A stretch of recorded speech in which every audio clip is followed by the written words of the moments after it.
Selamat malam rekan-rekan semua. Tentu pertanyaan tentang Tritunggal atau Trinitas dalam kekristenan adalah pergumulan bagi setiap kita, orang Kristen, pada umumnya adalah orang dewasa, tetapi juga ini menjadi pertanyaan bagi anak-anak yang lebih kecil. Oleh karena itu, saya mengajak kita semua untuk melihat tayangan dari Pak Evangelis Samuel Sugiarto yang pernah disampaikan di dalam tayangan Barat 3 tahun lalu ketika seorang anak bertanya tentang Allah Tritunggal. Selamat menyaksikan. Ya, selamat malam Pak Febi dan selamat malam Bapak Ibu dan rekan-rekan sekalian. Sungguh senang kita kembali bisa belajar bersama-sama mempersiapkan diri kita secara khusus menjawab bagaimana sih kalau kita itu mendapatkan pertanyaan-pertanyaan yang sulit dari anak-anak kita. Bahkan sebenarnya minggu lalu saya sudah katakan ini bukan menunggu anak kita bertanya, tetapi kita juga perlu untuk menyiapkan kurikulum. Kurikulum bahasanya mungkin terasa terlalu akademis ya, tapi maksudnya kita menyiapkan prosesnya supaya anak itu bertanya karena memang mereka sudah disiapkan untuk bertanya. Mereka sudah melihat teladan kehidupan orang tuanya yang juga belajar firman Tuhan. Nah, hari ini kita akan belajar membahas bersama-sama tentang Allah Tritunggal. Bagaimana ya kalau anak itu bertanya terkait dengan Allah Tritunggal?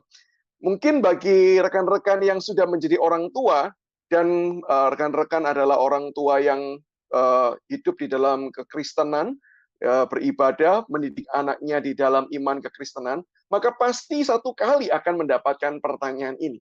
Saya juga pernah mendapatkan pertanyaan ini dari anak saya.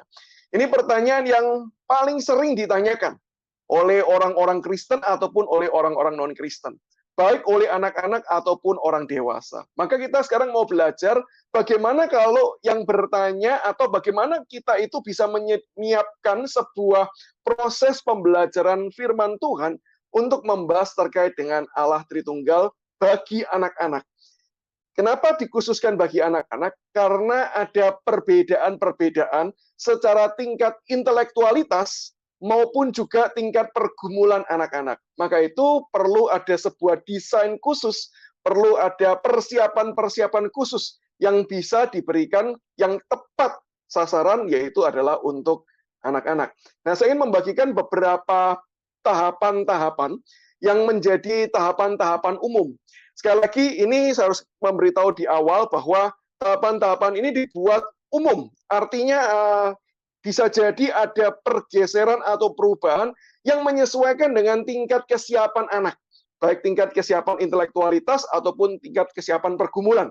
Tetapi secara umum, berdasarkan ilmu psikologi perkembangan anak, kira-kira tahapan inilah yang dirasa cukup tepat untuk mempersiapkan anak belajar tentang Allah Tritunggal. Dimulai dengan tahapan apa? Tahapan yang pertama. Nah, tahapan yang pertama ini saya mau buat di dalam posisi ada A, ada B. Jadi sama-sama tahapan pertama, tapi ada A, ada B. Ibarat ada kaki kanan dan ibarat ada kaki kiri. Apa itu tahapan pertama bagian A? Yaitu adalah kita perlu untuk mengajarkan terkait dengan keberadaan Allah yang Esa itu. Keberadaan Allah yang utuh, yang satu itu. Yang tidak ada yang lain, yang sangat spesial. Yang tidak bisa digantikan dengan apapun. Nah, kenapa ini menjadi sebuah tahapan awal yang penting? Karena ini berkaca dari pembelajaran Alkitab. Ketika kita membaca Alkitab dari Perjanjian Lama sampai Perjanjian Baru, kita akan melihat bahwa nuansa penekanan akan keesaan Allah itu juga menjadi penekanan dari penulis-penulis Alkitab. Bahkan kalau kita melihat konsep Trinitas yang kemudian kita pelajari secara lebih sempurna di dalam Perjanjian Baru, itu kemudian didasari dengan pembelajaran tentang Allah yang esa. Mulai dari Perjanjian Lama, demikian juga diteruskan sampai ke dalam Perjanjian Baru. Maka saya percaya dengan model yang sama inilah kita juga perlu menegaskan tentang keesaan Allah. Apa yang dimaksud keesaan Allah? Nah, mungkin bahasa keesaan itu sangat familiar di telinga anak-anak, apalagi yang sudah berusia sekolah dasar, karena diajar tentang Pancasila. Sila pertama adalah ketuhanan yang Maha Esa. Nah, di dalam hal ini apa sih yang dimaksudkan Allah yang Esa itu? Saya ingin memberikan beberapa unsur atau beberapa bagian yang dimaksudkan dari Allah yang Esa. Yang pertama, Allah yang Esa adalah Allah yang satu. Kita tidak percaya kepada Allah yang banyak. Kita tidak percaya bahwa ada berbagai macam jenis Allah.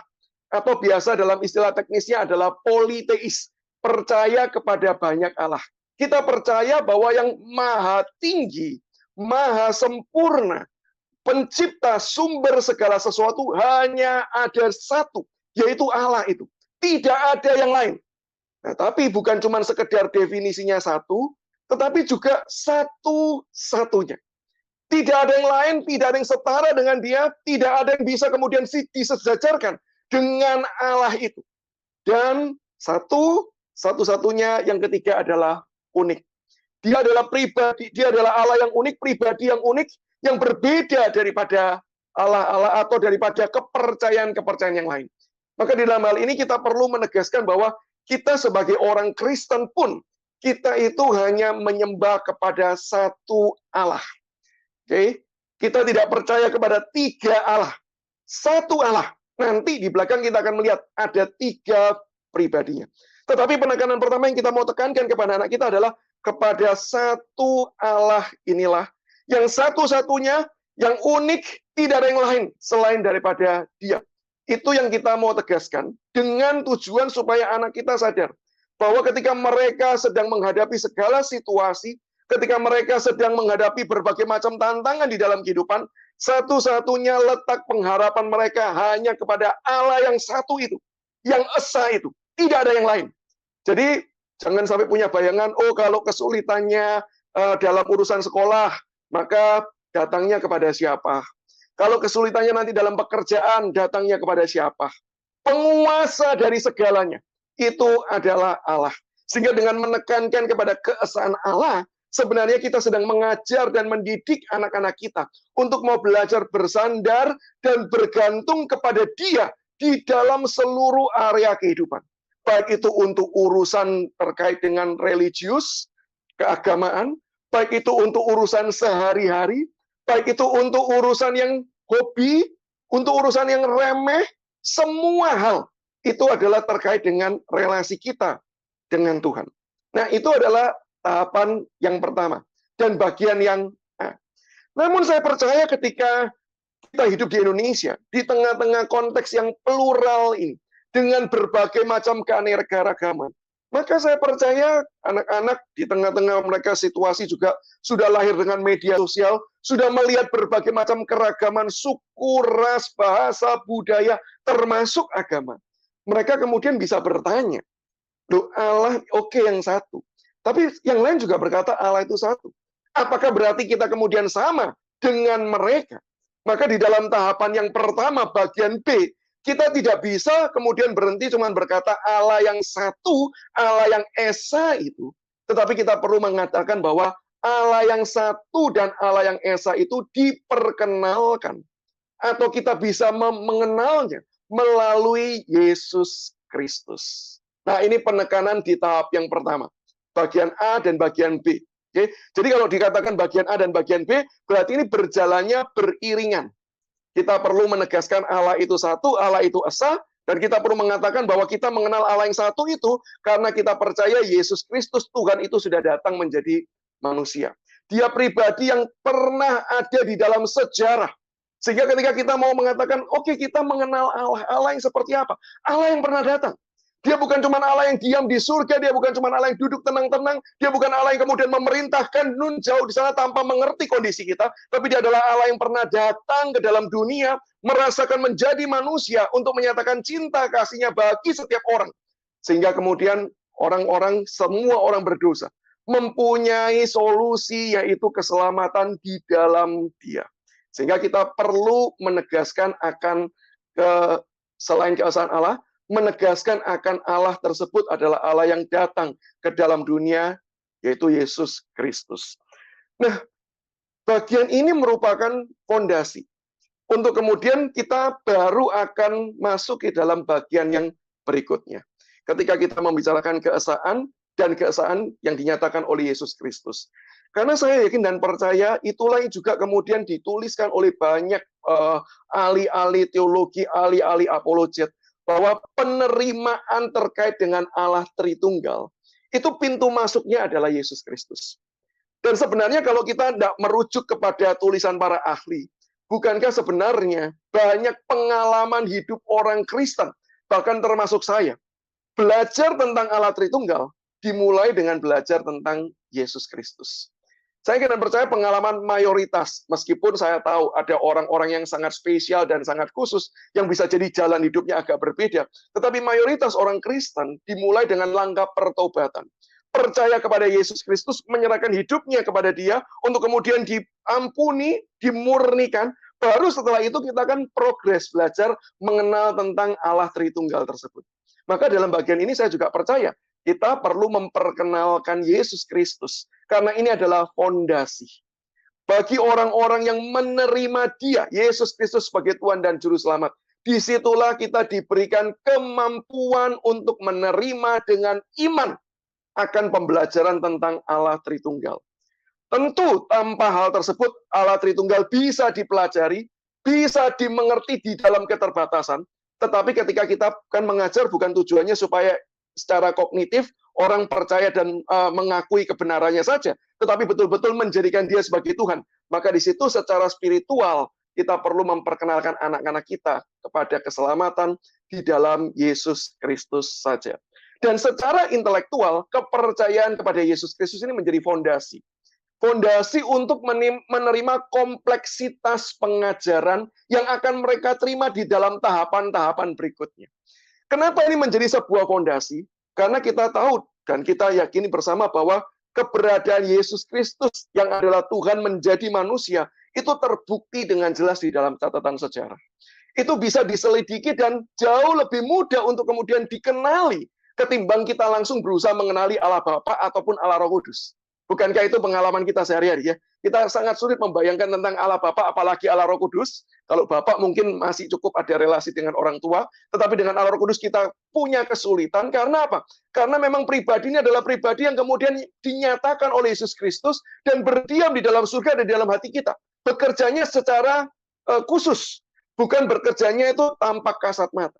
Tetapi Yesus Kristus itulah yang kemudian menyatakan dirinya, dan melalui pengajaran-pengajarannya kita menerima kebenaran tentang Allah Tritunggal. Maka andai kata, ini berbicara andai kata, secara intelektual anak-anak itu satu kali ketika belajar tentang Allah Tritunggal, bahkan kita pun ketika juga belajar tentang Tritunggal, kita tuh mengalami kebingungan, kita mengalami ketidakpahaman. Oke, di satu titik kita paham, tapi di titik lain untuk mendalaminya kita merasa ini terlalu besar untuk dipahami. Kita tuh enggak hilang pegangan. Kenapa? Karena kita punya fondasi yang jelas, yaitu Yesus Kristus. Sehingga ketika kita memang menerima Dia sebagai Tuhan dan Juru Selamat, maka bukankah itu merupakan sebuah pengakuan bahwa saya mau mempercayakan diri saya kepada Yesus Kristus. Dan kalau itu terjadi demikian, maka saya percaya kalau kita percaya kepada Yesus Kristus sebagai Tuhan, maka kita perlu juga percaya kepada ajaran-ajarannya, dan kita perlu percaya kepada apa yang dinyatakan oleh Yesus Kristus. Dan bukankah Allah Bapa dan Allah Roh Kudus itu dua-duanya pribadi yang diperkenalkan oleh Yesus Kristus. Sehingga di dalam hal ini merupakan fondasi. Keesaan Allah dan juga keesaan Allah yang kita kenal di dalam Yesus Kristus. Lalu kita akan bergerak masuk ke dalam bagian yang kedua. Setelah kemudian anak-anak itu diinjili, mereka bisa percaya kepada Yesus Kristus, maka sampai di satu titik kita perlu memperkenalkan Allah Bapa. Allah yang adalah Bapa. Sebagaimana Yesus juga memperkenalkan dan mengundang setiap kita untuk berelasi dengan Bapa yang di surga. Nah, kita perlu memperkenalkan Allah Bapa tersebut. Paling tidak kita perlu mengajar anak-anak kita itu berdoa. Sebagaimana Yesus Kristus mengajar berdoa. Kalau kita berdoa, berdoa kepada siapa? Berdoanya kepada Allah Bapa. Kenapa? Karena kita ketika percaya Yesus Kristus, status kita ini sudah dijadikan sebagai anak Allah. Yesus adalah anak Allah, kita adalah anak Allah, kita anak adopsinya, sehingga kita datang memohon kepada Bapa, tetapi kita tahu bahwa bukan karena kelayakan kita, tetapi karena kita hidup di dalam Yesus Kristus, maka kenapa diakhiri dengan sebuah frasa doa kita itu dalam nama Yesus Kristus. Tapi berdoanya kepada Bapa. Dan di dalam pengalaman ataupun juga di dalam penyelidikan yang saya lakukan, belajar tentang Allah Bapa ini sebenarnya cukup mudah bagi anak-anak. Kenapa? Karena ada pengalaman sebagai anak dan punya pengalaman memiliki ayah. Sekali lagi ya, saya perlu kasih tanda bintang, ini pengalaman universal. Ada anak-anak yang lahir memang tidak mengenal papanya, tidak mengenal ayahnya. Tentu ini menjadi pengalaman yang berbeda. Ataupun ada anak-anak yang mempunyai ayah tetapi kemudian tidak mendapatkan gambaran yang positif tentang ayah dari ayahnya tersebut. Sehingga bisa jadi relasi atau gambaran tentang Allah Bapa itu pun terdistorsi, terganggu dengan relasi yang rusak dengan Allah duniawi tersebut. Maka di dalam hal ini, sekali lagi, ini merupakan sebuah gambaran umum yang bisa jadi berbeda di dalam situasi-situasi tertentu. Nah, ketika anak itu punya pengalaman hidup dengan orang tuanya secara khusus dengan ayah, dan ayah itu memberikan contoh dan teladan yang baik. Dia bekerja, dia bertanggung jawab, dia mengasihi, dia menunjukkan cintanya. Maka kita bisa dengan mudah mengajarkan kepada anak, itulah ayah duniawi ini merupakan wakil daripada Tuhan, wakil dari Bapa di surga. Karena kita semua ini adalah anak-anaknya Tuhan. Maka kita juga punya Bapa di surga yang juga lebih menyayangi. Bahkan kalau kemudian kita sambil membaca Alkitab, kita tunjukkan kasihnya Bapa itu demikian rupa seperti apa. Kita bisa tunjukkan sebagaimana Yesus mengajarkan. Burung di udara itu diberikan makan. Orang tidak peduli dengan burung itu. Tetapi Bapa di surga melihat yang paling kecil dan kemudian menjawab kebutuhannya. Maka bukankah kalau burung yang di tengah-tengah konteks orang Yahudi pada waktu itu tidak dianggap penting. Bahkan kalau dijual itu harganya murah sekali. Yang artinya apa? Ini binatang yang rendah, binatang yang tidak layak diperhitungkan. Itu saja dijaga dan dipelihara. Apalagi kita anak-anaknya. Bunga di padang. Bunga ini bukan bunga hias, bukan bunga yang sengaja dipertumbuhkan untuk dijual dengan harga yang mahal, tapi ini ada bunga liar. Bunga yang kemudian hari ini ada, besok sudah tidak ada. Yang artinya umurnya pendek. Tapi itu pun kalau kita lihat di tengah-tengah kondisi yang tanah gersang yang buruk, bunga ini tumbuh, bunga ini ada. Dan itu menjadi sebuah hiburan. Menjadi sebuah gambaran bagaimana Tuhan menjaga, memelihara, mempercantik. Demikian lagi kita. Tapi banyak orang cuma berhenti di sini. Ya, baik sih. Itu sudah merupakan pembelajaran yang oke. Tapi jangan lupa kasih Bapa bukan kasih yang umum seperti itu saja. Kita perlu kembali mengingatkan bahwa Bapa di surga itu adalah Bapa yang rela untuk mengaruniakan Yesus Kristus. Mempersilakan Yesus di dalam kehendaknya juga untuk menyerahkan dirinya. Mengutus Yesus. Dan Yesus sendiri juga mau menyerahkan dirinya. Untuk kemudian berkorban bagi manusia. Maka kita tunjukkan, sekali lagi, kita mengingatkan kepada anak pembelajaran tentang kasihnya Kristus bagi setiap kita. Bapa yang rela mengaruniakan anaknya. Nah, kita mau tunjukkan akan hal tersebut. Sehingga anak paling tidak sudah punya konsep tentang Yesus Kristus sebagai Tuhan yang datang menjadi manusia, mengasihi manusia. Sekarang mereka juga punya gambaran tentang adanya Allah Bapa yang juga mengasihi manusia.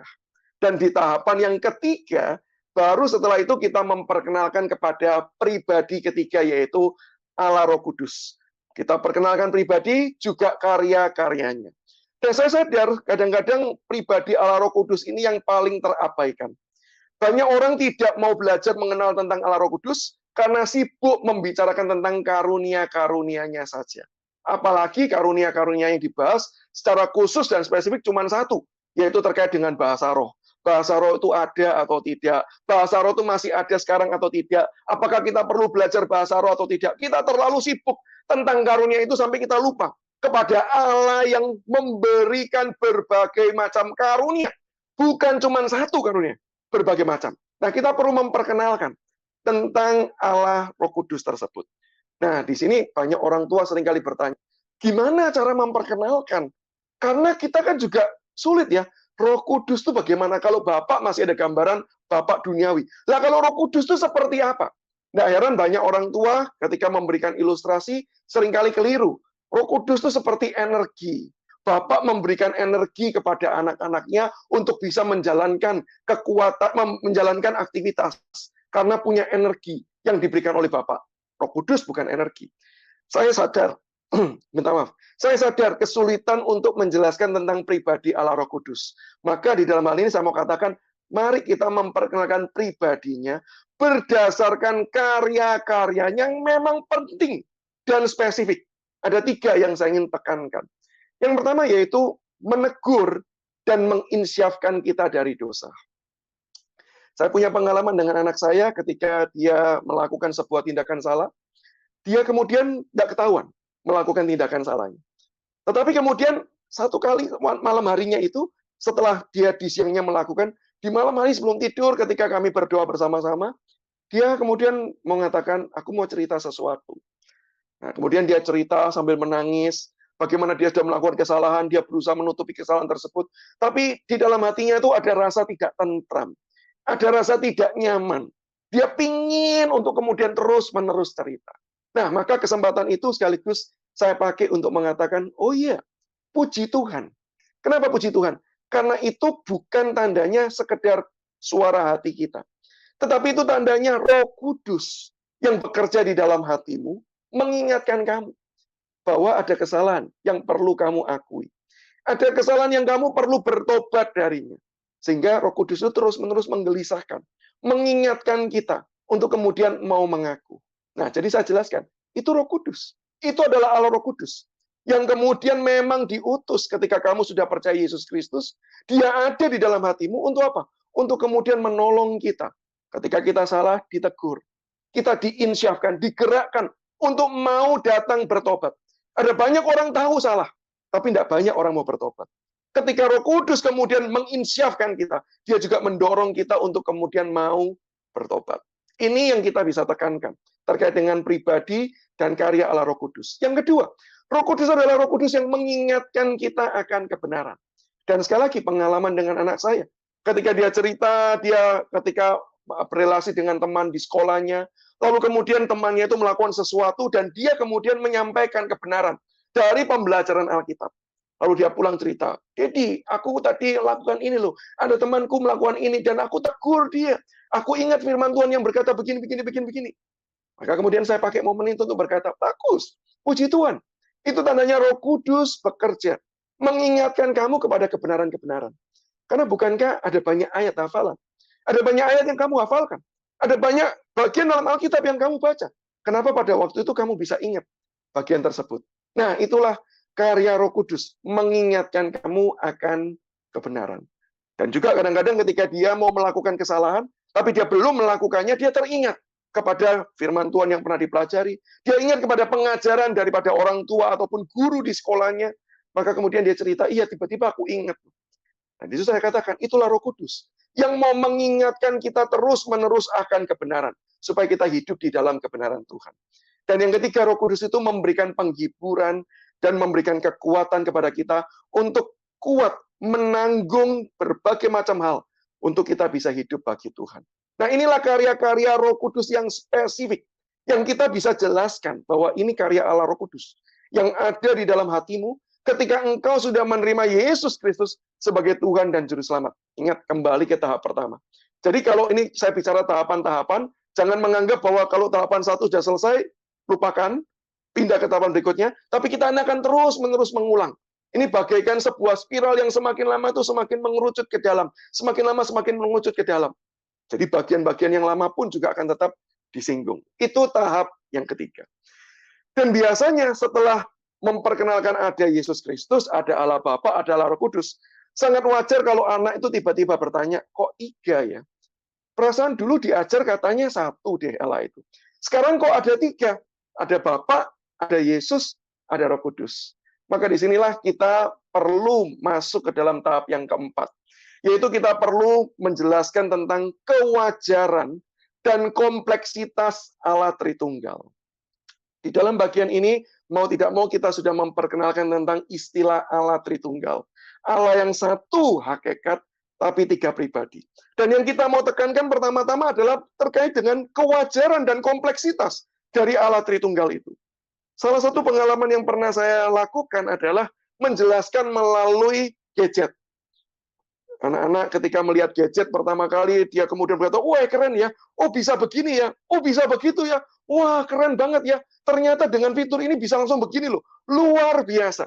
Maka kesempatan itu saya pakai untuk kemudian berkata, wah canggih ya, canggih tidak? Canggih. Kamu bisa buat nggak sekarang? Oh ya nggak bisa. Berarti ini yang buat pinter nggak? Oh pinter. Karena dia pandai, maka dia bisa membuat alat secanggih ini. Oh, berarti sesuatu yang canggih. Itu penciptanya pasti lebih canggih ya? Oh iya benar. Nggak mungkin orang yang nggak pandai, orang yang belum belajar, bisa menciptakan alat secanggih ini. Maka kalau ada benda yang canggih, pasti penciptanya lebih canggih. Nah, itulah kemudian menjadi titik masuk. Yang saya katakan, manusia itu canggih atau tidak? Manusia loh, bisa berkembang, bisa berpikir. Jantung, paru-paru, semua penempatannya itu secara sempurna, tepat, tidak salah kerja. Gitu ya. Semua organ tubuh kita tuh dirancang dengan baik. Pertumbuhan juga bisa dirancang dengan pertumbuhan juga bisa berjalan dengan baik. Canggih atau tidak? Oh ya canggih. Berarti yang menciptakan manusia canggih atau tidak? Jelas jawabannya adalah lebih canggih daripada manusia. Maka di situ saya mau katakan, maka itulah Allah itu luar biasa canggih, luar biasa lebih hebat daripada manusia.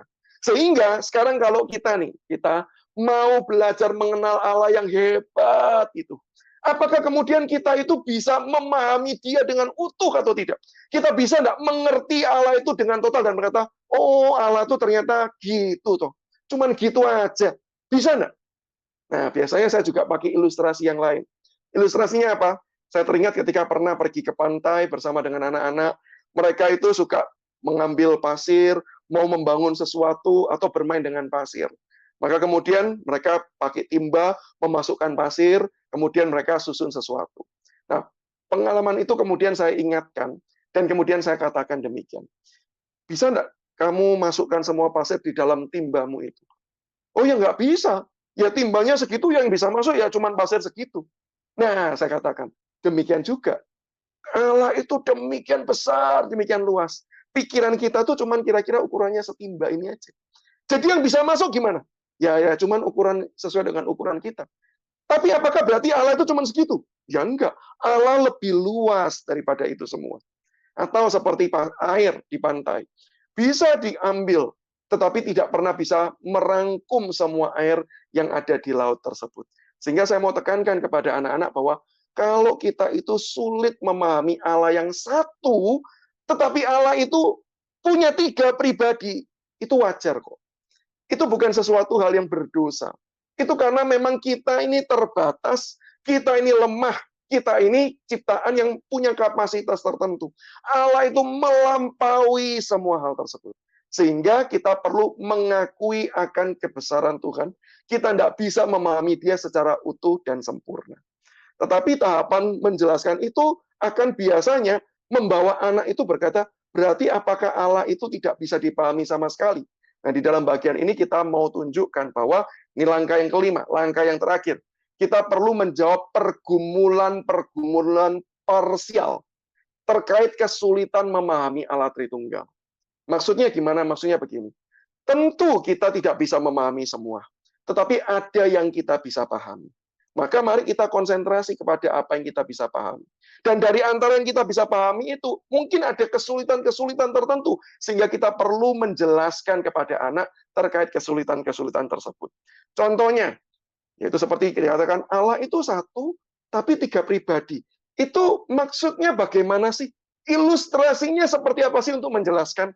Nah, kita bisa menggunakan berbagai macam ilustrasi. Ini karena mengingat waktu, Bapak Ibu ya, ini memang pembelajaran yang saya sudah menduga sulit untuk disampaikan dalam waktu singkat, tapi izinkan saya mengakhiri, saya minta beberapa waktu lagi ya. Saya kasih contoh singkat saja. Misalnya contoh, ketika mau menjelaskan Allah itu satu, tapi punya 3 pribadi. Kita bisa menggunakan seperti ilustrasi musik. Ada satu lagu. Anak saya ketika dengarkan lagu apa, saya katakan, itu judulnya apa? Judulnya ini. Lalu kemudian saya tanya, kamu cari itu di mana? Oh, saya cari ini ada di YouTube. Kemudian saya coba lihat ada jual kepingannya enggak? Saya cari di Google. Oh, ternyata masih ada yang jual kepingannya. Misalnya demikian. Maka saya katakan gini, lagunya kalau di YouTube sama lagu di kepingan, lagunya sama atau tidak? Sama. Tapi kan satu YouTube, satu kan kepingan. Ada berapa lagunya? 2 apa 1 lagunya? Dia katakan, ya cuma 1 lagunya. Tapi ada yang kemudian di YouTube, digital, ada yang kemudian analog, butuh alatnya, kepingan. Nah, saya mau katakan, gambaran Allah Tritunggal itu kira-kira Tidak bisa sempurna. Mau menggambarkan bahwa ada satu Allah. Seperti satu musik. Musik yang di YouTube dengan musik yang di kepingan sama tidak? Sama. Demikian juga Allah Bapa dengan Allah Yesus sama-sama Allah. Tapi beda kan? Ini YouTube, ini kepingan. Demikian juga ini adalah Allah Bapa, ini adalah Allah Putra, ini adalah Allah Roh Kudus. Tapi sama-sama Allah enggak? Sama-sama adalah Allah. Nah, ilustrasi itu sangat kuat digunakan untuk menjelaskan kesamaan hakikat dari tiga pribadi. Batasannya di situ. Setiap ilustrasi punya batasan. Maka kita perlu memakai berbagai macam ilustrasi untuk kemudian memberikan penjelasan-penjelasan tertentu. Atau misalnya, saya pakai ilustrasi keluarga. Ini saya juga pernah jelaskan kepada anak saya. Bahwa ada satu keluarga. Ada ayah, ada ibu, atau ada suami, ada istri, ada anak. Ada 3 komponennya. Tapi saya tanya, berapa keluarga? Ada satu keluarga. Tetapi ada 3, yaitu ada suami, ada istri, ada anak. Dan yang penting dari ilustrasi ini bukan menegaskan bahwa ada satu keluarga, ada tiga anggotanya. Bukan. Yang paling kuat dari ilustrasi ini adalah ketiga-tiganya saling mengasihi satu dengan yang lain.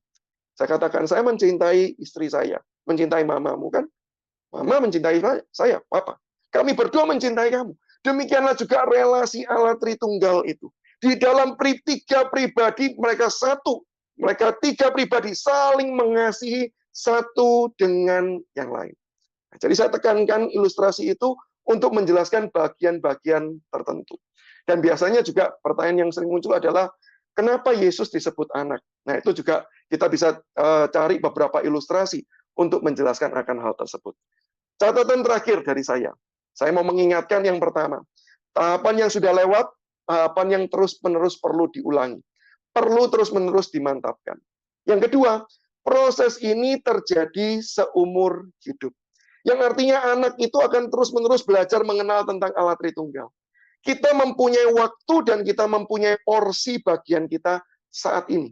Maka tugas kita adalah menjawab panggilan kita, porsi kita, waktu kita sekarang. Dan yang ketiga, jangan takut untuk meminta bantuan dari rekan-rekan hamba Tuhan, dari orang-orang yang belajar teologi secara khusus, supaya kita itu mempunyai jawaban yang tepat. Kadangkala kita itu bisa mempunyai bayangan tertentu, ilustrasi yang kita mau pakai, tetapi sebenarnya ilustrasi itu mengarahkan kita kepada konsep yang keliru. Maka kita baiknya juga berkonsultasi, bertanya, supaya kita itu bisa mendapatkan jawaban yang tepat dan tidak membawa anak kita ke arah pemahaman yang salah. Kiranya proses ini boleh menolong kita terus belajar.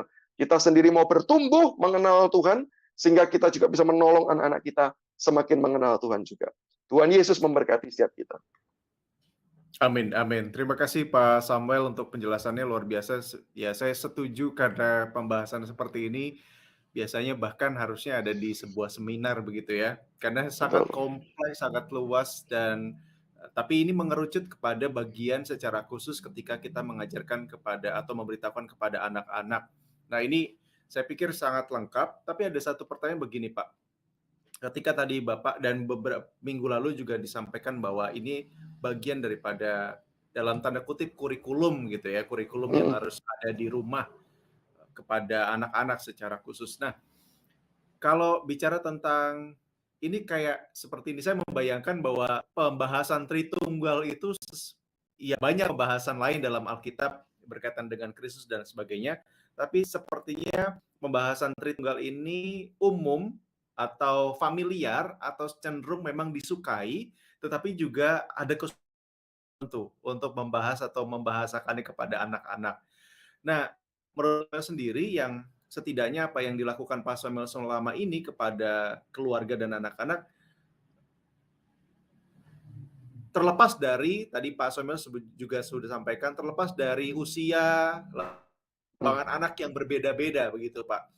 Nah, sebagai orang tua yang ada di rumah sekarang, yang ingin membuat atau menjadikan kurikulum keluarganya itu sampai pada tahap ketika nanti anak bertanya tentang Tritunggal. Nah, kira-kira apa yang perlu disiapkan, Pak? Atau bagaimana caranya menyiapkan kurikulum itu yang harus dimengerti oleh orang tua sampai pada akhirnya ketika menjelaskan Tritunggal ini lebih lengkap, lebih komprehensif gitu, Pak. Oke, ya terima kasih Pak Febi pertanyaannya. Bapak Ibu, saya mau mengingatkan begini. Cepat atau lambat pertanyaan Tritunggal itu akan ditanyakan. Oke, jadi kita tidak mengajar pun percayalah suatu hari akan ditanyakan.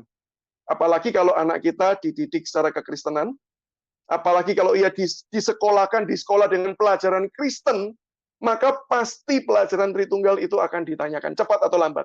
Bedanya cuma begini, kalau kita menyiapkan sejak dini, kita menyiapkan fondasi-fondasinya, maka ketika pertanyaan itu muncul, kita bisa memberikan acuan kepada pembelajaran-pembelajaran yang sudah lalu. Kalau kita tidak pernah menyiapkan, tidak pernah membiasakan pembelajaran Alkitab, pembelajaran mengenal Allah itu terjadi dalam keluarga, maka begitu pertanyaan itu dijelaskan, bayangkan semua tadi yang saya jelaskan, itu harus di-cover dalam satu kali jawaban. Wah, itu saya yakin seminar gini aja atau ceramah begini aja pusing kan? Apalagi anak yang bertanya dengan kita tidak pernah punya basic untuk menjelaskan kepada mereka sebelumnya. Maka dari hal itu, tadi Pak Febi bertanya, saya langsung ingat, ini penting untuk kita siapkan. Supaya kalau memang ditanyakan, kita bisa mereverse jawaban kita kepada pembelajaran-pembelajaran sebelumnya. Nah, kalau tanya bagaimana dan apa yang perlu dilakukan, paling basic adalah mulai banyak berbicara tentang Allah. Mulai banyak bicara tentang Allah. Biasakan untuk kita berdoa bersama-sama. Biasakan untuk kita belajar Alkitab bersama-sama. Itu merupakan cara kita mulai membicarakan tentang Allah. Selain kita menyaksikan hidup seperti minggu lalu saya tekankan, menyaksikan hidup bagaimana perjalanan hidup kita dengan Allah. Baru setelah itu kita masuk ke dalam tahapan-tahapan tadi. Kita jelaskan bahwa Allah itu ada satu, dia unik, tidak ada yang lain daripada dia, tidak ada yang setara dengan dia. Yang mau seperti Allah banyak. Bahkan itulah dosa manusia pertama, yaitu mau menjadi seperti Allah. Tetapi tidak pernah bisa ada yang menjadi seperti Allah. Karena dia adalah sumber yang tidak bergantung kepada apapun. Sehingga di dalam hal ini, ya Allah itu cuma ada satu. Nah, kita bisa menegaskan itu, menjelaskan itu, sambil kita menegaskan tentang Yesus Kristus, yang artinya kita pengabaran Injil kepada anak kita. Sehingga kita menegaskan tentang keesaan Allah, sekaligus kita pemberitaan Injil. Nah, itu merupakan modal awal.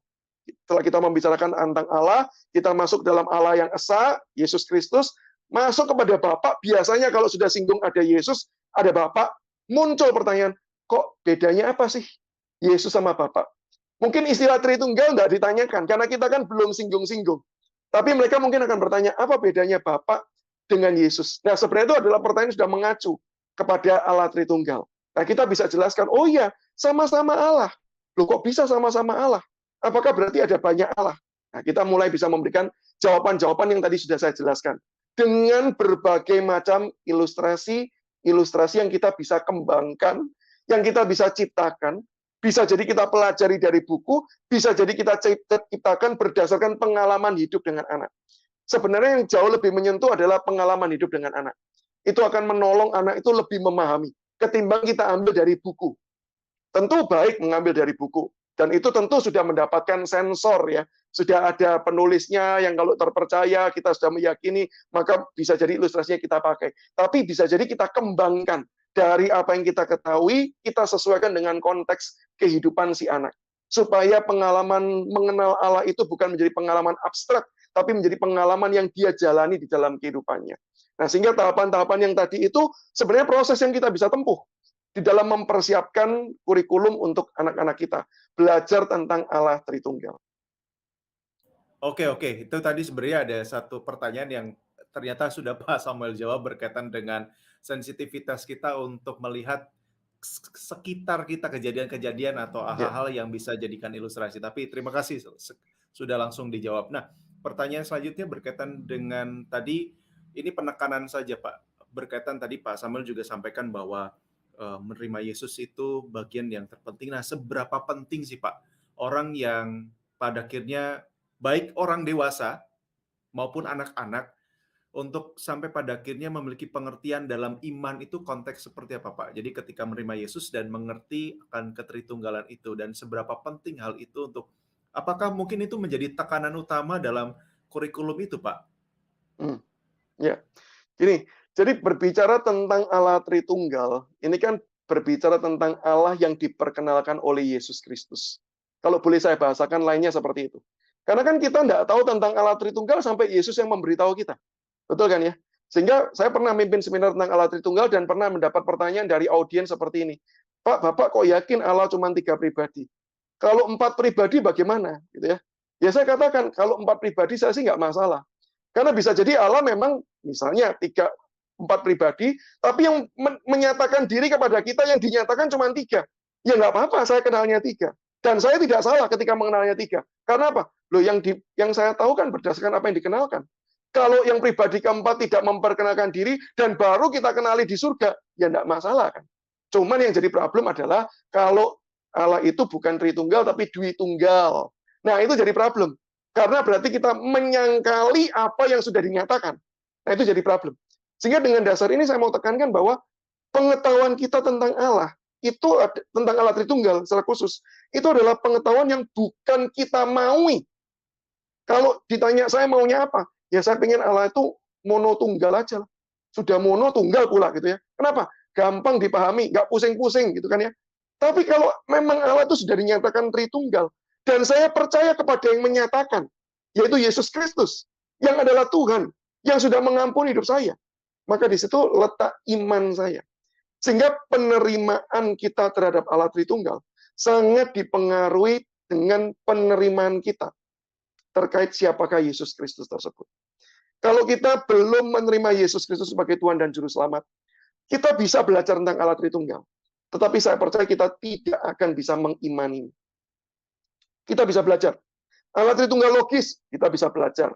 Kita bisa tahu berbagai macam ilustrasi tentang Allah Tritunggal. Kita bisa tahu tentang berbagai macam elemen Allah Tritunggal. Tapi kita tidak akan mengimani kecuali kita sudah mengimani dan menyerahkan hidup kita kepada Yesus Kristus sebagai Tuhan dan Juru Selamat. Nah, ini gerbangnya. Sehingga dalam hal ini elemen yang tidak mungkin dilupakan. Maka itu saya taruh di tahapan nomor 1. Enggak tahapan nomor 2. Tahapan 1B. Kenapa kok B? Ya karena saya mau menegaskan tentang keesaannya. Dan A dan B ini bukan urutan mana lebih penting, bukan. Ini sejajar. Maka saya katakan kita mau menegaskan Allah itu satu esa yang kita kenal di dalam pribadi Yesus Kristus. Nah, ini satu paket. Dan ini fondasi awal, gerbang awal kita. Tanpa ini, kita tidak bisa menerima dan mengimani dengan sungguh-sungguh terkait Allah Tritunggal. Itu Pak Febi. Yap. Baik, setuju Pak. Ini setuju, sangat setuju. Dan ini artinya menjadi penekanan tadi A dan B itu bukan yang mana duluan begitu ya, tapi berjalan bersama-sama. Nah, saya luar biasa terima kasih Pak Samuel, setidaknya catatan ini menjadi satu catatan untuk nanti satu kali ketika saya membangun pondasi di dalam keluarga gitu ya, dan teman-teman juga. Nah, rekan-rekan berkaitan dengan ketritunggalan secara khusus bagi orang dewasa, nah teman-teman bisa lihat kalau tidak salah saya tadi lihat 1 tahun yang lalu Pak Samuel juga pernah sampaikan tentang adakah ketritunggalan di dalam perjanjian lama, dan juga beberapa hal yang lain yang disampaikan oleh pembicara lain berkaitan dengan ketritunggalan. Jadi lebih kompleks berkaitan dengan itu. Nah, terima kasih Pak Samuel. Nah, sebenarnya ada beberapa pertanyaan yang masuk, ya sedikit berbeda dengan tema kita malam hari ini, tapi setidaknya satu menjadi pertanyaan terakhir yang berbeda ini. Tapi juga ada pertanyaan yang nanti menjadi catatan buat saya, bisa saya menjadi catatan bagi, mungkin bisa diajukan sebagai sebuah tema begitu ya, berkaitan dengan Ayub pasal 1 ayat 6 tentang siapakah anak-anak Allah di ayat tersebut. Tapi pertanyaan malam hari ini untuk terakhir dari Saudara Jenta, Pak. Selamat malam, Pak Samuel. Seperti yang tadi Bapak katakan bahwa kita berdoa ditujukan kepada Bapa melalui Tuhan Yesus. Nah, saya kadang mendengar doa yang di dalamnya hanya menyebut nama Tuhan Yesus saja. Menurut Bapak, doa seperti itu benar atau bagaimana? Oke, terima kasih. Ini pertanyaan yang juga pernah ditanyakan ya. Bersyukur Tuhan kita tuh bukan Tuhan yang mudah marah. Terus kemudian ketika Bapak nggak disebut, kemudian Bapaknya berkata, ya sudah terserah kamu lah. Yesus kamu aja yang menjawab karena saya nggak dimintain gitu ya. Saya percaya itu bukan Allah kita. Ya, itu bukan Allah kita. Allah yang cemburuan dalam konteks yang seperti itu ya. Gitu. Jadi Allah kita itu bukan Allah yang jealous, marahan gitu ya, nggak disebut kemudian nggak mau ngerjain apa yang kemudian terbaik bagi kita. Itu bukan Allah gitu. Sehingga di dalam hal ini ketika orang itu berdoa secara umum menyebut kepada Tuhan, tolong saya, dan doanya itu sungguh-sungguh, saya percaya kok Tuhan itu mendengar. Ini kalau terkait dengan Tuhan dengar atau tidak ya. Tuhan mendengar. Karena bahkan sebelum kita berdoa, Tuhan sudah tahu kok kebutuhan kita. Sehingga ketika kita datang dan berserah, dan di dalam segala ketidaktahuan kita, ketidakpandaian kita kita menguasai teologi gitu ya. Kemudian kita cuma berkata Tuhan, Tuhan itu tahu kok. Tuhan itu tahu. Sehingga dia akan mendengar dan dia akan tetap memberi yang terbaik. Tetapi ketika kita sudah belajar teologi, kita sudah semakin disingkapkan, ingat status kita itu sudah dijadikan anak. Dan setiap kali kita berdoa dengan menyebut Bapa, itu sebenarnya punya pengalaman spiritual yang kaya. Karena relasi kita dengan Tuhan itu bukan relasi seperti bos dengan anak buahnya, yang kita berkata, bos, ini dos untuk lakukan tugas yang bagus, saya perlu disiapin ini nih. Lalu bosnya bilang, oh boleh juga lah, saya penuhin. Bukan. Itu bukan dalam konteks relasi Tuhan hamba, bukan. Tapi ketika kita datang di dalam Yesus Kristus, kita itu bisa berelasi dengan Allah Bapa. Kita itu bisa memanggil dia secara langsung Bapa yang di sorga. Itu relasi yang harusnya dekat. Dan membuat kita itu setiap kali berkata Bapa, yang kita ingat itu apa? Saya bisa nyebut Bapa, bukan karena saya baik. Saya bisa menyebut dia Bapa, karena Kristus sudah menebus saya. Sehingga ketika pengetahuan itu kemudian diingatkan bagi kita, doa kita akan berbeda. Doa kita nggak berani macam-macam. Doa kita nggak akan kemudian seperti bos berkata, Tuhan kok belum dijalanin sih? Jalanin dong sekarang. Gimana sih? Aku sudah kerja buat kamu. Aku sudah melakukan ini dan itu. Itu mentalitas yang salah. Karena apa? Karena kita tidak menghayati. Kalau kita itu tidak layak, tapi kita sudah ditebus dengan darah yang mahal, yaitu Yesus Kristus. Nah, sehingga pengalaman rohani itu semakin kaya. Sehingga kalau kita sudah belajar, ya yuk kita coba untuk kemudian mengimani. Doa itu bukan cuma sekedar buka mulut, buka suara, berkata-kata. Tapi pertanyaannya adalah, betulkah itu relasi kita dengan dia? Betulkah itu komunikasi kita dengan Bapa di surga? Kalau iya, kan kita pikir dengan serius. Kan kita pikir dengan sungguh-sungguh. Nggak asal bunyi gitu. Asbun aja, kan enggak. Betul-betul kita hayati, betul-betul kita katakan, Bapa di surga. Terus kita pikir apa yang kita perlu sampaikan. Kita renungkan dari apa yang kita baca dari firman Tuhan. Semua itu adalah pengalaman rohani. Sehingga, sekali lagi, bagi kita yang memang tidak tahu, nggak apa-apa sih. Nggak salah. Sejauh kita datang dengan sungguh-sungguh kepada dia. Tapi bagi kita yang sudah belajar, yuk kita semakin memperkaya pengalaman spiritual kita melalui kehidupan doa yang benar. Dengan menyapa dengan benar, kita ingat kita berdoa kepada Bapa, dan ketika kita ingat kita tahu kita sudah ditebus, maka kita doa selalu dimulai dengan ucapan syukur. Dan itu bukan lagi teori. Kan ada orang yang mengajarkan gini, doa yang baik, doa supaya dikabulkan. Satu, mulailah dengan pujian. Itu nanti kesannya adalah pujian itu sebagai sogoan. Tuhan, sudah aku puji loh. Ayo dong dijawab. Enggak. Kenapa kita memuji? Karena kita sadar, saya nggak layak, tapi saya dilayakkan. Maka saya mau puji akan kasih Allah. Puji akan karunia Allah. Baru setelah itu saya bisa datang, menyampaikan segala keluh kesah kita. Karena apa? Kita tahu, seperti Bapa di duniawi, kalau anak itu ada masalah, kita pengen dengar, kamu punya masalah apa sih, nak? Coba cerita. Coba kamu sampaikan. Kita peluk anak kita, gitu ya. Kita belai rambutnya sambil dia nangis. Dan itu yang Bapa surgawi lakukan. Dan ketika kita menghayati semua itu, doa itu indah sekali. Doa itu tidak menjemukan. Apalagi kemudian ketika kita ingat bahwa, oh iya ternyata saya ini butuh dihibur. Dan kita tahu Bapa itu sudah mengirimkan penghibur tinggal di hati kita. Karena kalau Bapa kan di surga. Tapi Roh Kudus di mana? Di hati setiap kita. Dan firman Tuhan mengatakan, Roh Kudus itu membantu kita berdoa. Dengan bahasa-bahasa yang kita tuh bahkan tidak sanggup ucapkan. Dengan pergumulan-pergumulan yang kita tuh tidak sanggup sampaikan lagi. Karena dia tinggal di hati kita. Yang artinya apa? Kita itu ngerasa sedikit sulit pun Roh Kudus sudah tahu. Sehingga disitulah kita diingatkan ketika, ya Allah Roh Kudus, hiburkan hati hambamu. Engkau tahu kan apa yang hambamu ini rasakan. Engkau tahu kan apa yang ada di dalam hati hambamu. Yang tidak bisa terucap. Engkau tahu. Dengan kita menghayati itu, kita semakin merasa intim, kita dekat. Dan kenapa di akhir semua itu kita tutup di dalam nama Yesus Kristus. Mengingatkan sekali lagi. Pujian kepada Yesus Kristus. Semua doa ini boleh saya naikkan. Dengan pengharapan sudah didengar. Dan akan dijawab yang terbaik. Karena satu, saya melandaskannya di dalam nama Yesus Kristus, Allah yang jadi manusia, yang berkorban menebus hidup saya. Wah, itu kaya sekali. Itu kaya. Maka saya mendorong yang sudah belajar, yuk kita terapkan pembelajaran kita. Itu Pak Feb. Baik, baik. Terima kasih Pak Samuel untuk mengingatkan kita kepada esensi ya, kepada esensi doa itu seperti apa. Baik, terima kasih Pak Samuel dan rekan-rekan semua malam hari ini.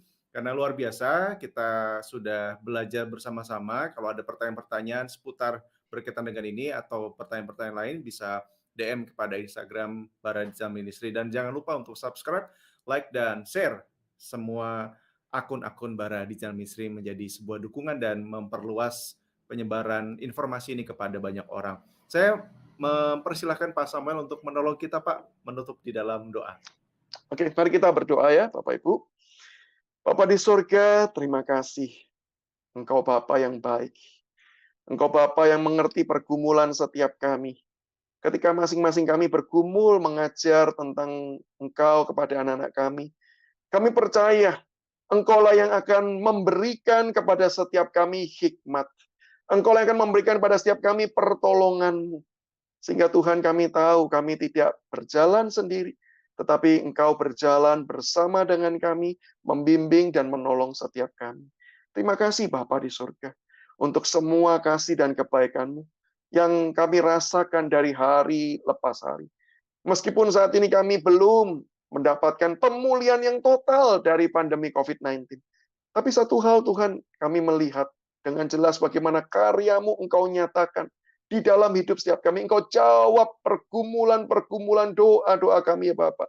Ketika kondisi yang semakin hari semakin lebih baik. Semakin hari semakin kondisinya kami bisa lihat ada pemulihan-pemulihan yang terjadi. Kami percaya itu semua campur tangan dan kasih yang Engkau berikan dengan sempurna. Bapa di surga, hamba-Mu saat ini berdoa mengingat rekan-rekan yang tetap dalam kondisi sulit, menghadapi pergumulan-pergumulan yang tidak mudah. Apalagi ketika kami saat ini juga masih terpapar dengan COVID. Maka kami mohon ya Bapak, kiranya Engkau boleh memulihkan setiap kami. Engkau boleh menjamah dan menguatkan setiap kami di tengah-tengah kesendirian kami. Sehingga Tuhan kami boleh kemudian, walaupun tidak ada orang yang bisa mendekat, walaupun kami tetap harus jaga jarak, tetapi kami tidak pernah sendiri. Karena Engkau beserta dengan kami. Dan pakailah ya Bapa di surga, pakailah berbagai macam hal, berbagai macam istirahat, obat-obatan yang kami konsumsi. Itu menjadi alat di tangan-Mu untuk boleh membawa pemulihan bagi tubuh dan kesehatan setiap kami. Bapak kami juga mau menyerahkan untuk setiap kami yang menghadapi pergumulan, khususnya pergumulan terkait dengan finansial. Kami sudah berjuang dan berupaya, tetapi seringkali kami belum mendapatkan yang seperti yang kami harapkan. Seringkali kami masih mendapatkan yang kurang. Kami tidak tahu harus berbuat seperti apa. Tapi firman-Mu mengajar setiap kami, Tuhan, bahwa bukan upaya kami yang menjadikan kami ini kaya, tetapi berkat dan anugerah Engkaulah yang menolong setiap kami.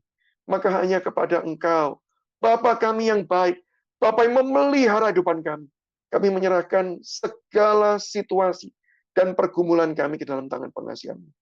Demikian juga kami berdoa ketika kami juga bermasalah di dalam keluarga kami. Relasi kami tidak baik dengan anggota keluarga. Ada keretakan-keretakan yang terjadi. Kami mohonkan kiranya kasih Yesus Kristus yang sudah dinyatakan secara sempurna di atas kayu salib. Kasih itu yang kemudian memenuhi hati hidup setiap kami. Kembali kemudian memulihkan hati yang terluka. Sehingga kami mau belajar mengampuni, belajar mengasihi satu dengan yang lain.